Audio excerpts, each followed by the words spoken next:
சின்ன மருமகள்ல அடுத்து என்ன நடக்க போகுதுன்னு வாங்க பார்க்கலாம். இங்க ராஜாங்கம் வந்துட்டு தாலி எடுத்து கொடுக்க கண்மணிக்கும் ஆறுமுகத்துக்கும் நல்லபடியா கல்யாணம் நடந்து முடிஞ்சிருது. அடுத்து பார்த்தா சேதுவும் தமிழும் சேர்ந்து கண்மணிய ஆசீர்வாதம் பண்றாங்க.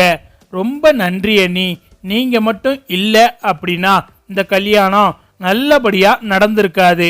அப்பாவோட சம்மதத்தோட இந்த கல்யாணம் நடந்தது எனக்கு ரொம்ப சந்தோஷம் அண்ணி அப்படின்னு சொல்லிட்டு கண்மணி சொல்லவும், கண்மணி நீ எப்பவும் இதே மாதிரி சந்தோஷமா இருக்கணும் அப்படின்னு சொல்லிட்டு தமிழும் வாழ்த்துறாங்க. அப்பந்தான் அப்பத்தா வந்துட்டு, ஏண்டி தமிழ் செல்வி, நீ தாண்டி பெரிய மனுஷி மாதிரி எல்லா விஷயத்தையும் எடுத்து பண்ற, உனக்கு இருக்கிற புத்திசாலித்தனமும் திறமையும் யாருக்கும் வராது. நீ மட்டும் இல்லை அப்படின்னா என் பிள்ளையோட மானம் மரியாதை எல்லாம் போயிருக்கும். அது மட்டும் இல்லாம கண்மணியோட வாழ்க்கை ஒரு பக்கம் கேள்விக்குறியா ஆகியிருக்கும். நீ தான் இப்ப இந்த குடும்பத்தையே கட்டி காத்துக்கிட்டு வர அப்படின்னு சொல்லிட்டு அப்பத்தா சொல்லவும், அப்பந்தான் சேது அந்த பக்கம் இருந்து வாராரு. என்ன கிளவி, ரொம்ப பாராட்டிக்கிட்டு இருக்க போல உன் பேத்திய, போதும் போதும் நிப்பாட்டு, ஏதோ பெருசா பண்ணிட்டான்னு சொல்லிட்டு நீ அவளை இப்படி புகழ்ந்து தள்ளிக்கிட்டு இருக்க அப்படின்னு சேது சொல்லவும், அடே என்னடா பேசுற, அவ என்ன சொன்னா உன்கிட்ட, அவ சொல்றதெல்லாம் காது கொடுத்து கேட்காம பிரச்சனைய முத்த விட்டுட்டு இப்ப பிரச்சனை சரியாகவும் அதை பாராட்டுனா அதை வந்து தடுத்துக்கிட்டு இருக்க, போடா அந்த பக்கம் அப்படின்னு சொல்லிட்டு அப்பத்தா சொல்லவும், உடனே சேது வந்துட்டு சரி சரி ரொம்ப நன்றி அப்படின்னு சொல்லிட்டு சேதுவும் தமிழுக்கு நன்றி சொல்றாரு. இந்த பக்கம் ராஜாங்கம் வந்துட்டு கண்மணியையும் ஆறுமுகத்தையும் வாழ்த்துறாரு. என் பொண்ணை எப்பவும் நீ கண் கலங்காம பார்த்துக்கிடணும் அப்படின்னு சொல்றாரு. உடனே ஆறுமுகம் வந்துட்டு, ஐயா நீங்க சொல்லவே வேணாம் ஐயா, கண்மணி அம்மாவை நான் உள்ளங்கையில வச்சு பார்த்துக்கிடுவேன் அப்படின்னு சொல்லிட்டு ஆறுமுகமும் சொல்றாரு. எல்லாரும் ரொம்ப சந்தோஷமா இருக்காங்க. சரி சரி எல்லாரும் சாப்பிட்டு போங்க அப்படின்னு ராஜாங்கம் சொல்றாரு. தமிழையும் பார்த்து, என்னம்மா நீயும் சாப்பிட்டு போமா அப்படின்னு சொல்லிட்டு ராஜாங்கம் சொல்றாரு. சரிங்க மாமா அப்படின்னு தமிழும் வந்துட்டு சாப்பிட போறாங்க. இந்த பக்கம் பார்த்தா ஈஸ்வரியும் சாவித்திரியும் வயிறெறிஞ்சு போய் நிக்கிறாங்க. என்னடா இது இப்படி ஆகி போச்சு, ஒரு டிரைவர் பையலுக்கு போய் இவ்வளவு சொத்து கிடைக்க போகுதே அப்படின்னு சொல்லிட்டு புலம்பிக்கிட்டு இருக்காங்க. அதே சமயம் ஈஸ்வரி வந்துட்டு, அந்த கருப்பசாமி நம்மளை போட்டு கொடுத்துட்டான், இனிமே நம்ம இதை எப்படி சமாளிக்க போறோம்னு தெரியலையே அப்படின்னு சொல்லிட்டு ஈஸ்வரி பதறிக்கிட்டு இருக்காங்க. அடுத்து பார்த்தா கல்யாணம் எல்லாம் முடிஞ்சு எல்லாரும் நல்லபடியா வீட்டுக்கு வராங்க. வீட்டுக்கு வரும்போது தமிழ் வந்துட்டு பாதியிலேயே காலேஜுக்கு கிளம்பி போயிடுறாங்க. இங்க பார்த்தா எல்லாரும் வீட்டுக்கு வந்த பிறகு மலர் வந்து ஆரத்தி எடுத்து கண்மணியையும் ஆறுமுகத்தையும் எல்லாரும் ரொம்ப சந்தோஷமா வரவேற்று உள்ள கூட்டிட்டு வந்து கண்மணிக்கும் ஆறுமுகத்துக்கும் பாலும் பழமும் கொடுத்து அவங்களுக்கு எல்லா சடங்கு சம்பிரதாயமும் பண்ணிக்கிட்டு இருக்காங்க. அப்பந்தான் ராஜாங்கம் வந்துட்டு, கண்மணி நீ ஆசைப்பட்ட மாதிரியே உனக்கு பிடிச்ச மாப்பிள்ளைய உனக்கு கல்யாணம் பண்ணி கொடுத்தாச்சு, இப்போ சந்தோஷம்தானே அப்படின்னு சொல்லிட்டு ராஜாங்கம் கேட்கவும், ஆமாப்பா எனக்கு ரொம்ப சந்தோஷமாப்பா, அப்பா நான் இப்போந்தான்ப்பா ரொம்ப சந்தோஷமா இருக்கேன் அப்படின்னு சொல்லிட்டு கண்மணி சொல்லவும் எல்லாரும் பேசிக்கிட்டு இருக்காங்க. அப்பந்தான் ராஜாங்கம் காலில் விழுந்து ஈஸ்வரி அழுகுறாங்க. மாமா என்னை மன்னிச்சிருங்க மாமா, நான் பண்ணது தப்புதான் மாமா அப்படின்னு சொல்லிட்டு ஈஸ்வரி அழுகுறாங்க.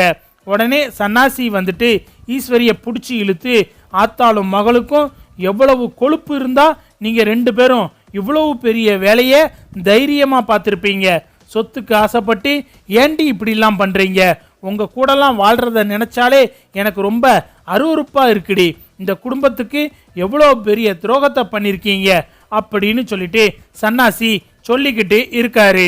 அப்பந்தான் அப்பத்தா வந்துட்டு, நீ எல்லாம் நல்லா இருப்பியாடி, எவ்வளோ பார்த்து பார்த்து என் புள்ள செய்கிறான் உங்களுக்கெல்லாம், நீங்க என்னடானா அவனுக்கு இவ்வளோ பெரிய துரோகத்தை பண்ணியிருக்கீங்க, பாவண்டி கண்மணி அவ என்னடி பண்ணா உங்களுக்கு, அவளுக்கு போய் இப்படிப்பட்ட ஒரு மாப்பிள்ளைய கல்யாணம் பண்ணி வச்சு அது மூலமா நீ சம்பாதிக்க முடிவு பண்ணியிருக்கீங்க, இப்படியெல்லாம் பண்ணா உங்க உடம்புல ஒட்டுமாடி இந்த வீட்டு உப்பை தின்னுட்டு ஏண்டி இப்படியெல்லாம் பண்ணுறீங்க? ஈஸ்வரி, நீ பண்ணது கொஞ்சம் கூட அடுக்காதடி, கொஞ்சமாவது திருந்தி வாழுங்கடி அப்படின்னு சொல்லிட்டு அப்பத்தா சத்தம் போட்டுக்கிட்டு இருக்காங்க. உடனே மோகனா வந்துட்டு, ஈஸ்வரி, நான் உனக்கு என்ன துரோகம் பண்ணேன்? என் மகளுக்கு போய் இப்படி ஒரு வாழ்க்கையே ஏற்பாடு பண்ணி கொடுக்க பார்த்துருக்க. உன் பேச்சை நம்பி தானே எல்லாரும் இந்த கல்யாணத்துக்கு சம்மதிச்சோம். உன் மேலே இருக்கிற நம்பிக்கையில் கொஞ்சம் கூட விசாரிக்காம அந்த மாப்பிள்ளைய கண்ணை மூடிக்கிட்டு கண்மணியை கல்யாணம் பண்ணி கொடுக்கறதுக்கு நாங்கள் ஒத்துக்கிட்டோம். அப்படி இருக்கும்போது நீ இப்படி பண்ணுவேன்னு நான் நினச்சி கூட பார்க்கல ஈஸ்வரி அப்படின்னு சொல்லிட்டு மோகனா அழுதுகிட்டு பேசுகிறாங்க. அப்பந்தான் ராஜாங்கம் வந்துட்டு, யாரையும் நான் மன்னிக்கவும் விரும்பலை, யாரு கூடையும் பேசவும் விரும்பலை, உங்கள் மூஞ்சில எல்லாம் முழிக்கவே எனக்கு விருப்பம் இல்லை அப்படின்னு சொல்லிட்டு ராஜாங்கம் சொல்லிடுறாரு. இந்த பக்கம் சன்னாசி வந்துட்டு ஒரு பேக் நிறைய துணிமணியை எடுத்துட்டு வந்து, இந்தாடி இதை எடுத்துக்கிட்டு உன் மகளை கூட்டுக்கிட்டு வெளியே போடி, இனிமே இந்த வீட்டு பக்கம் வந்த அப்புறம் நல்லா இருக்காது பார்த்துக்க அப்படின்னு சொல்லிட்டு சன்னாசி ஈஸ்வரியை போட்டு அடிக்கிறாரு. உடனே அப்பத்தா வந்துட்டு, அடே நிப்பாட்டுடா, ஏன்டா இப்படி போட்டு அடிச்சுக்கிட்டு இருக்க? அவ தான் புத்தி கெட்டு போய் ஏதோதோ பண்ணிக்கிட்டு இருக்கானா, நீ ஏன்டா இப்படி பண்ற? இவளுக்கு சரியான தண்டனையை நான் கொடுக்குறேன் அப்படின்னு சொல்லிட்டு, ஈஸ்வரி, இனிமே நீ இந்த வீட்டுக்குள்ள வரவே கூடாது. வெளியில தமிழ்ச்செல்வி இருந்த அந்த கார் கொட்டையில தான் இனிமே நீங்க 2 பேரும் இருக்கணும். அதை மீறி இந்த வீட்டுக்குள்ள வந்தீங்க அப்புறம் நடக்கிறது வேற. இந்தாங்கடி உங்க பெட்டி படுக்கையெல்லாம் எடுத்துக்கிட்டு வெளியே போங்கடி அப்படின்னு சொல்லிட்டு அப்பத்தா சொல்லவும், ஈஸ்வரி வந்துட்டு, அத்தை அத்தை என்னை மன்னிச்சிருங்க அத்தை, நான் தெரியாம பண்ணிட்டேன் அப்படின்னு அழுகுறாங்க. இங்க ராஜாங்கத்தை பார்த்தா எதுவுமே பேசாம கோபத்துல ஈஸ்வரிய முறைச்சி பார்த்துக்கிட்டு இருக்காரு. அப்பந்தான் சன்னாசி வந்துட்டு, அதான் அம்மா சொல்லிட்டாங்கல்ல, இதை எல்லாத்தையும் எடுத்துக்கிட்டு முதல்ல இங்க இருந்து போங்கடி அப்படின்னு சொல்லிட்டு சன்னாசி சொல்லவும், ஈஸ்வரியும் சித்ராவும் பேக்கை எடுத்துக்கிட்டு வெளியே போறாங்க. இந்த பக்கம் பார்த்தா சாவித்திரி வந்துட்டு ஈஸ்வரிய நக்கலா பார்க்குறாங்க. என் மகளுக்கு நடக்க இருந்த கல்யாணத்தை ஆத்தாலும் மகளும் சேர்ந்து நிப்பாட்டினீங்கல்ல, உங்களுக்கு இதுவும் வேணும் இன்னமும் வேணும்டி அப்படின்னு சொல்லிட்டு ஈஸ்வரியை பார்த்து சாவித்திரி நக்கலா சிரிச்சுக்கிட்டு இருக்காங்க. அடுத்து பார்த்தா ஈஸ்வரியும் சித்ராவும் வெளியே வந்து உட்கார்ந்துருக்காங்க. எம்மா, என்னம்மா இது, நம்மளை இப்படி கார் கொட்டையில வந்து உட்கார வச்சிட்டாங்க அப்படின்னு சொல்லிட்டு சித்ரா சொல்லவும், அடியே இருடி, இது நமக்கு ஏதோ போதாத காலம், நமக்குன்னு ஒரு காலம் வரும், பொறுமையா இருடி. ஆனா எல்லா வேலையையும் அத்தைக்காரியும் அந்த தாமரையும் சேர்ந்துக்கிட்டு தாண்டி பார்த்துருக்காங்க. கூடவே அந்த தமிழ்ச்செல்வி இருக்காளே, அவ எப்ப பார்த்தாலும் நமக்கு குடைச்சல் கொடுத்துக்கிட்டே இருக்காடி. என் பிள்ளை போஸை வீட்டை விட்டு மட்டும் இல்லாம ஊரை விட்டே துரத்துனா. இப்ப என்னடானா நம்மளை இப்படி கொட்டையில வந்து உட்கார வச்சிட்டா. இவளை சும்மா விடக்கூடாதுடி அப்படின்னு சொல்லிட்டு ஈஸ்வரி கடுகடுன்னு பேசிக்கிட்டு இருக்காங்க. அடுத்து பார்த்தா நைட்டு நேரம் தமிழ் வெளியே வாராங்க. வெளியே வந்து பார்க்கும்போது ஈஸ்வரியும் சித்ராவும் கார் கோட்டையில இருக்கிறத பார்த்துட்டு, என்னத்த இங்க வந்து இருக்கீங்க அப்படின்னு சொல்லிட்டு தமிழ் கேட்கவும், அப்பந்தான் கருப்பு வந்துட்டு, அதுவா தமிழே, உனக்கு விஷயம் தெரியாதா? ராஜாங்க மாமா எல்லாரும் சேர்ந்து இவங்க பண்ண தப்புக்கு இனிமே வீட்டுக்குள்ளேயே வரக்கூடாது, கார் கோட்டையில தான் இருக்கணும்னு சொல்லிட்டாங்கன்னு கருப்பு சொல்லவும், அப்படி போடுங்கனே, இதான் மற்றவங்களுக்கு ஏதாவது கெடுதல் நினைச்சா இப்படி தான் நடக்கும், இனிமேலாச்சும் கொஞ்சமாவது திருந்தி வாழுங்க அப்படின்னு சொல்லிட்டு தமிழ் சொல்றாங்க.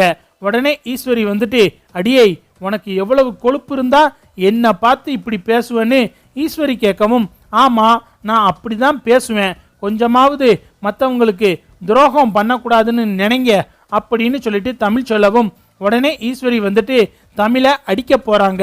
அப்பந்தான் பார்த்தா அங்க சேது வந்துடுறாரு. சின்னம்மா, யார் மேல கை வைக்கிறீங்க? உங்களுக்கு இவ மேல கை வைக்கிறதுக்கு என்ன தகுதி இருக்கு? நீங்க பண்ண வேலைக்கு இந்த இடத்த கொடுத்ததே பெரிய விஷயம், உங்களெல்லாம் வீட்டை விட்டே விரட்டி இருக்கணும். பாவம் பார்த்து அப்பா உங்களை இங்க இருக்க வச்சதே பெருசு, இந்த இடத்தையாவது நல்லபடியா காப்பாத்திக்கோங்க அப்படின்னு சொல்லிட்டு சேது தமிழ் கையை பிடிச்சி கூட்டிட்டு போறாரு. அப்பந்தான் சித்ரா வந்துட்டு, என்னம்மா இவெல்லாம் வந்து நம்ம கிட்ட இவ்வளவு திமிரா பேசிக்கிட்டு போறா அப்படின்னு சித்ரா சொல்லவும், ஈஸ்வரி வந்துட்டு, ஆமாண்டி இந்த சேதுவை பார்த்தியா, அவன் பொண்டாட்டி கூட வாழ மாட்டேன் அப்படின்னு சொல்லிட்டு விவாகரத்து வரைக்கும் போனான். இப்போ என்னடானா பொண்டாட்டிய ஒரு வார்த்தை சொல்ல விடாம கையை பிடிச்சு கூட்டிட்டு போறான் பாத்தியா, இவளை சும்மா விடக்கூடாதுடி, இவளை எப்படியாவது இந்த வீட்டை விட்டு அடிச்சு துரத்தணும் அப்படின்னு சொல்லிட்டு ஈஸ்வரி ரொம்ப கொந்தளிச்சு போய் பேசிக்கிட்டு இருக்காங்க. அடுத்து பார்த்தா சாவித்திரியும் தாமரையும் வந்துட்டு ஈஸ்வரியும் சித்ராவும் கார் கொட்டகையில இருக்கிறத ரொம்ப சந்தோஷமா பார்த்துக்கிட்டு இருக்காங்க. பாத்தியாடி தாமரை, இவளுக்கு எவ்வளவு திமிரு இருந்தா இந்த கல்யாணத்தை நடத்தி அது மூலமா காசு சம்பாதிக்கலாம்னு நினைச்சிருப்பா. விட்டுருவேனா இந்த சாவித்திரி, வச்சேன்ல ஆப்பு அப்படின்னு சொல்லிட்டு சாவித்திரியும் தாமரையும் ரொம்ப நக்கலா பேசிக்கிட்டு இருக்காங்க. இதை ஈஸ்வரி பார்த்துட்டு, அடியே என்னையவே இப்படி கார் கொட்டையில வந்து உட்கார வச்சிட்டீங்கல்ல, உங்களை சும்மா விட மாட்டேன்டி அப்படின்னு சொல்லிட்டு ஈஸ்வரி கோபத்துல கொந்தளிச்சு போய் நிக்கிறாங்க.